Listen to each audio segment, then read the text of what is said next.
அங்கே லதா வியூஸ்க்கு இன்றைக்கி நம்ம சேனலில் திருவாதிரை ஸ்பெஷலாக திருவாதிரை களிங்க அது எப்படி செய்யுதுன்னு வாங்க பார்க்கலாம். அரை கப் அளவுக்கு நான் பாஸ்மதி ரைஸ் எடுத்து 1/4 கப் அளவுக்கு பாசிப்பருப்பு சேர்த்துட்டு நல்லா கழுவிட்டு இந்த மாதிரி வறுத்துக்கோங்க. வாசனை வர வரைக்கும் வறுத்துக்கோங்க.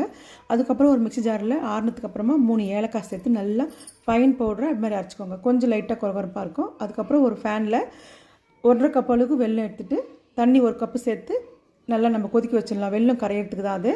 அதுக்கப்புறம் அதே ஃபேனில் நம்ம அரை கப்பு அரிசிக்கு 4 கப்பு தண்ணி சேர்த்து நல்லா கை வச்சு நல்லா கரைச்சிக்கோங்க. அதுக்கப்புறம் நல்லா கொதிக்கிட்டோம்.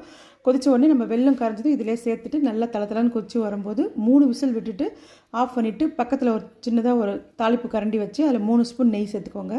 ஒரு கைப்பிடி அளவுக்கு முந்திரி சேர்த்துட்டு நல்லா கலந்து விட்டுட்டு இப்போது அதில் சேர்த்துக்கலாம். அதையும் முந்திரி வறுத்து அதில் சேர்த்துட்டு ஆறுனதுக்கு அப்புறமா உருண்டை பிடிச்சிங்கன்னா நல்லா திருவாதிரை களி வந்துடுங்க. நம்ம சேனலை மறக்காமல் சப்ஸ்கிரைப் பண்ணிவிடுங்க. ரெடி ஆகிடுச்சு பாருங்கள் திருவாதிரை களி. நீங்களும் செஞ்சு பாருங்கள்.